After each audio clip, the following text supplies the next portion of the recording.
Election గొడవలు లేవు కదా, లేదా వీళ్ళిద్దరు ఏం చిన్నప్పటి నుంచి గొడవ పడేవాళ్ళు కాదు కదా. ఆడు క్రిమినల్, ఈయన ఒక పోలీస్. అతన్ని అంతగా చచ్చేంతలా కొట్టారు అంటే మొదట తీసుకొచ్చిన వాళ్ళు ఎవరు? టాస్క్ ఫోర్స్ వాళ్ళు. ఎందుకు తీసుకొచ్చారు నాకు ఇవాళకి కూడా అర్థం కాదు. ఏంటంటే పేపర్లు కానీ టీవీలు కానీ ఆ ప్రాథమికమైనటువంటిది మనకి న్యూస్కి సంబంధించిన పాఠ్య పుస్తకాలలో మొట్టమొదట ఉండేది ఎందుకు, ఏమిటి, ఎలా, ఈ మూడిటి చుట్టూతానే న్యూస్ ఉంటుంది మనకి. ఎందుకు జరిగింది, ఏం జరిగింది, ఎలా జరిగింది అన్నటువంటి దాని చుట్టూ ఉండేటటువంటి ఓ ప్రాథమికమైనటువంటి సూత్రం ఆధారంగానే న్యూస్ నడుస్తుంది.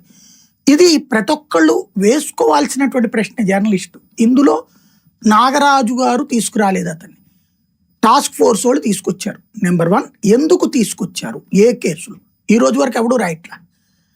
ఒకడేమో సమన్స్ మీద అంటాడు, సమన్స్ మీద తీసుకొస్తే నేరు కోర్టులో హాజరుపరుస్తారు, అయిపోతుంది. కాబట్టి ఏదో కారణం మీద తీసుకొచ్చారు. ఎందుకు అతన్ని కొట్టారు ఎవరు ఐడెంటిఫై చేయట్లేదు. ఏమి రాబట్టాలనుకున్నారు అది ఎవరికి తెలియట్లేదు. ఎందుకు చచ్చిపోయాడు అది ఎవరికి తెలియట్లా. ఎవరు తగలబెట్టమని తీసుకొచ్చి చెప్పారా సార్? అంతే కదా, టాస్క్ ఫోర్స్ దాంట్లోనే రాశారు కదా. టాస్క్ ఫోర్స్ వాళ్ళు మార్కాపురం వెళ్ళి తీసుకొచ్చారు. పట్టుకొచ్చిన తర్వాత ఎన్ని రోజులు వాళ్ళ దగ్గర అట్టు పెట్టుకున్నారో తెలియదు. నాగరాజుకి ఆ తర్వాత ఇచ్చారు.